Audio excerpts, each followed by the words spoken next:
look at my long shadow. It's morning time and the shadow walking west and the shadow's east. So we've popped these 2 young ones out. How's yours doing? Good. Yeah, and these pinch collars.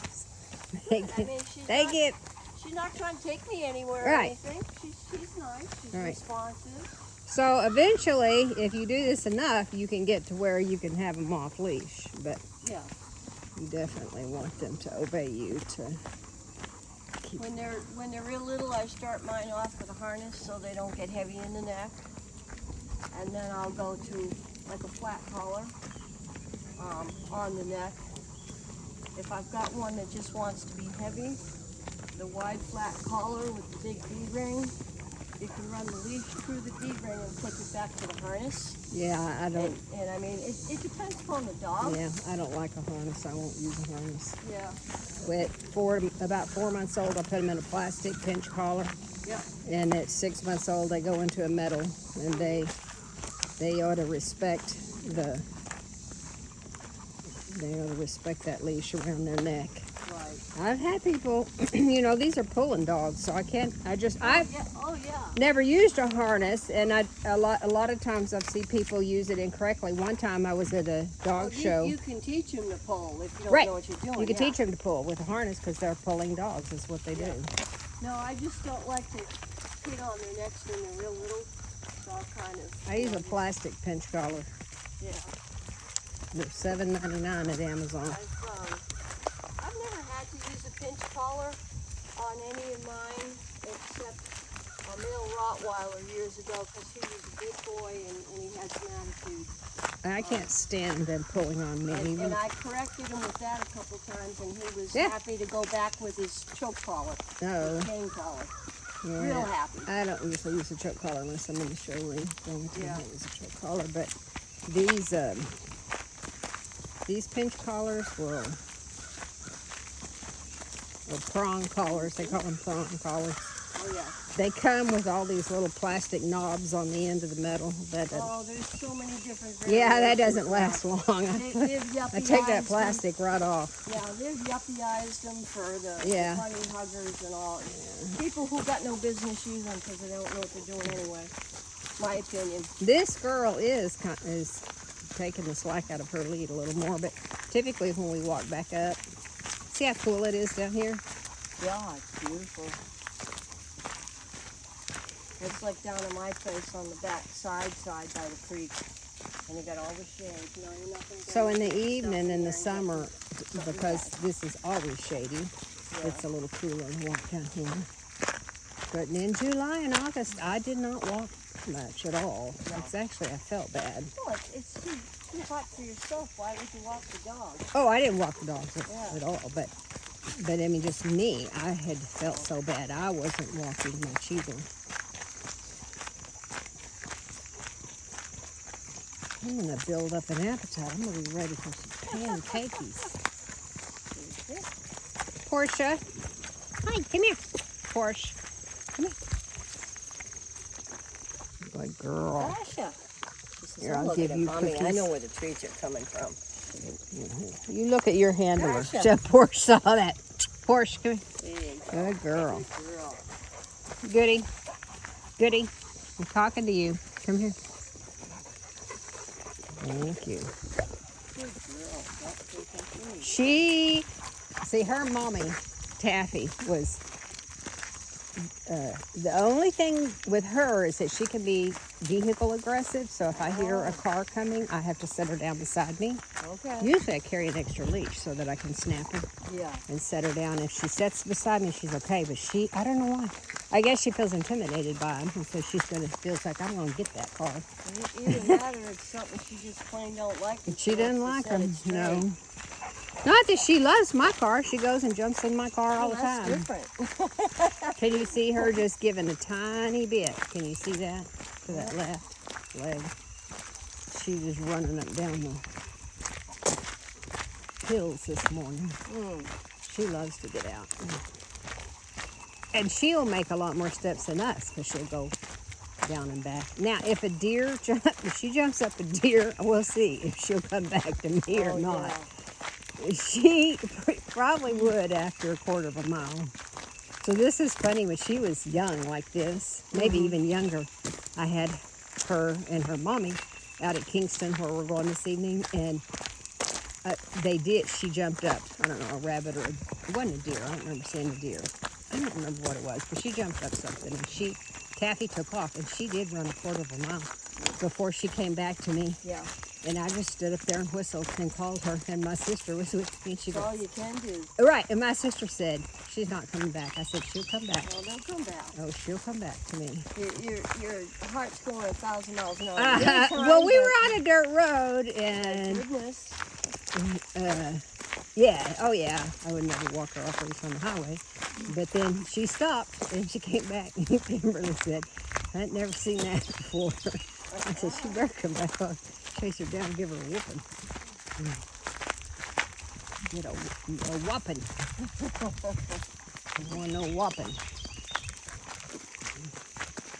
A little bit of that when they're young, and then they're this good as an adult. Oh, yeah. But if you just...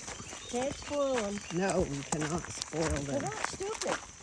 You're putting them in charge if you're spoiling them. Mm-hmm. And then if you go to correct them, they're like, I don't think so. Exactly. Yeah.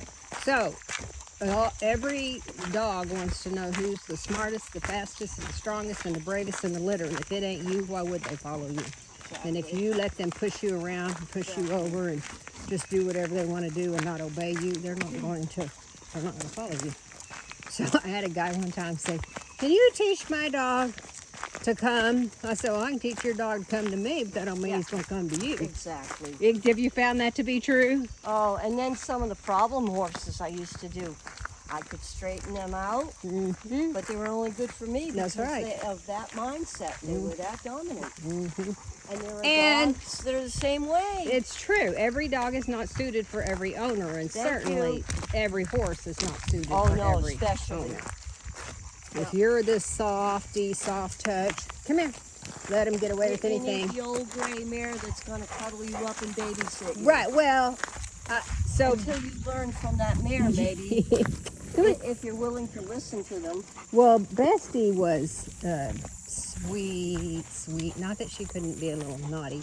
And her mommy was Steffi, and Steffi's mommy was Natalie, and Natalie's mommy was Bliss. And Bliss could be that way.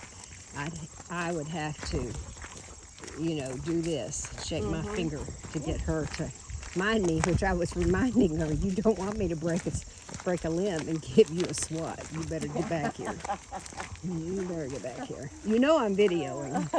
Oh, yeah. Sorry. No, I was going to say, don't say anything.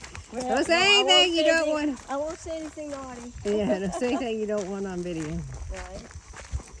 Oh, that's like once in a while someone comes see me, and I have this Congo African gray parrot that I've had for I heard him. 24 years that I would never choose to have a tropical bird and have it in a cage or any exotic pet, but I got a call from the local police department in New Hampshire many years ago. Wanted to know if I could babysit a parrot for 2 weeks. 24 years later. Yeah, and Goody, that's not our property. Had a nice cage, but 3 months later I still hadn't heard from anyone, so the guy at the feed store had this big, huge cage. He said, someone ordered it, never came back for it. He goes, let me take out my book. You can have it for cost. You get your truck, we'll load it up. Come see me, pay payments, whatever you're going to do. So Handsome has this, come here. What's her name again? Tasha. Her mother was Sasha. Oh, Sasha. Her mom's Sasha, but she'll answer to Sasha. Okay, I'm sorry. I'm terrible with names until I've repeated it. So you got a new crate, a new cage, and a. Yeah, and the bird, and so about 6 months later, I called up my buddy who was the lieutenant, and I just said, John, I said, I'm guessing you guys just needed to place this bird.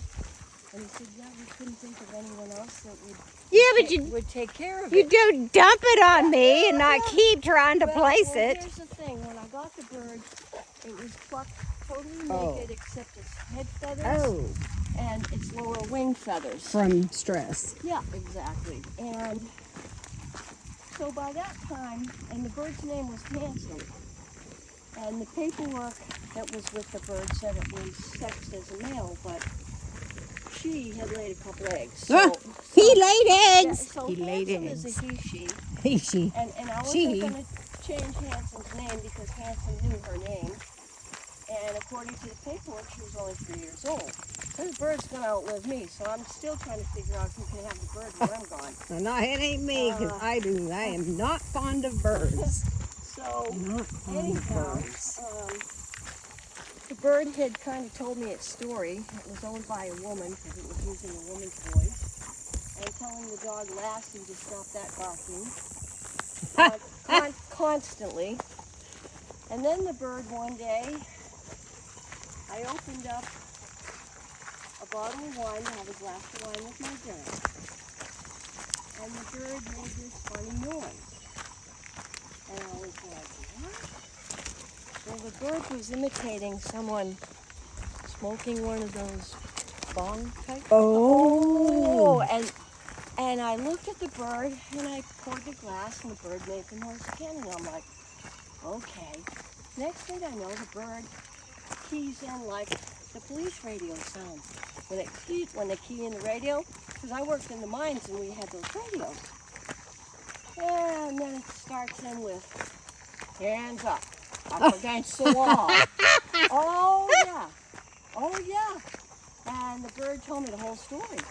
So when I called John, I said to him, John, I said, I wish you had told me we really needed a home for the bird.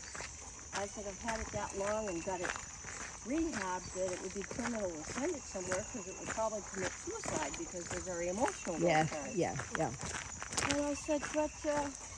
it was committing slow suicide, pulling all its feathers out. Yeah, exactly. So I said, so the bird came from a drug bust? He goes, no one was supposed to talk about that. How'd you find out? I said, the bird told me the whole story. And I reiterated everything the bird had said and done, and he was like, wow. I said, oh, yeah. Well, those Congo African greys are the most intelligent. They have an unlimited vocabulary. They make up their own sentences. Oh, yeah. So that's how Hanson came to be with me. And it's like, oh boy. So aren't they expensive to keep? They can be, but see, a lot of people feed them all of those things from the stores, which are very expensive. The only stuff I buy from the store is the zoo cream. It looks like little pieces of fruit, but it's crunchy. It's an overall nutrient and vitamin for them, which is good for them. Yeah. And it doesn't eat a lot of that, so one of those bags lasts me a couple months. Oh, okay. But what those birds primarily are supposed to eat is fruit and nuts. Fruit, yeah. And protein nuts, yeah. So anything I have for fruit, the bird gets some. And, I wonder if it'd eat a walnut. We have walnuts on the trees. It doesn't like walnuts. It doesn't like walnuts. It loves pecans, but not in the shell. Stop by Buc-ee's and grab yourself some pecans. Right? And then peanuts cannot be raw, and obviously nothing can be salted. Right. So the roasted peanuts in the shells it loves. But they shouldn't eat too many of them because it can affect their kidneys. Right, they're not natural. Right. Almonds in the shell, those are more fun than a barrel of monkeys. Can they just eat plain almonds? She doesn't like them not in the shell. Oh. She's opinionated. Imagine that. Watermelons, sweet potatoes, any kind of fruit and vegetable loves them. So when I'm eating, the bird gets some.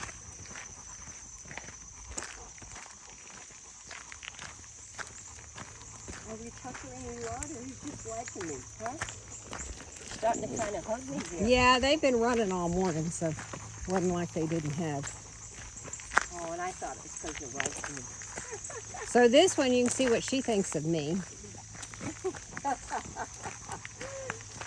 Now, that really kind of surprises me because she's not. She is the lead of the two girls, but anyway. Yeah, if you just read their body language, you can figure out a lot of things. Yeah, Which I like a dog that's going to move up and move out. Oh, yeah. You don't want him to be dumb and boring. No dumb, boring dogs here. My house either. No, come on in here. Good girl. Tasha. We'll take them in, and Tasha. I dremeled their nails last week. We'll dremel them again. I certainly do not have them where I want them.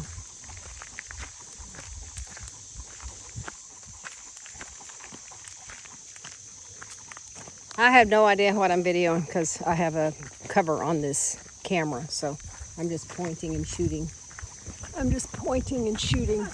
I should have popped it out and put my other cover on it and put it on a stick.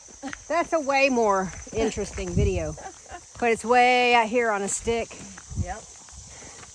So this little creek never runs dry. It's fed by spring. That's like the one at my place. The Never water runs comes down dry. off the spring up in the mountains. We were 70 days with no rain last year, even into October, which is odd because September, October is our rainy season and had never ran dry. Good girl.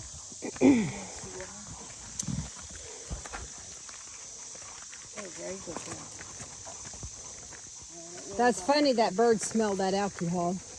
Oh, yeah. Excuse me. Yeah.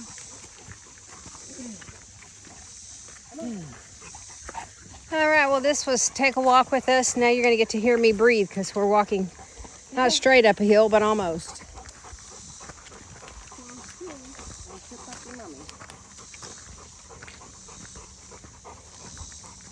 This is where I walk in the evenings.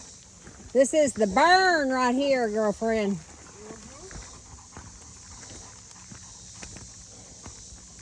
I think I can take off my jacket. They'll be ready to go take a nap when we get back. All right.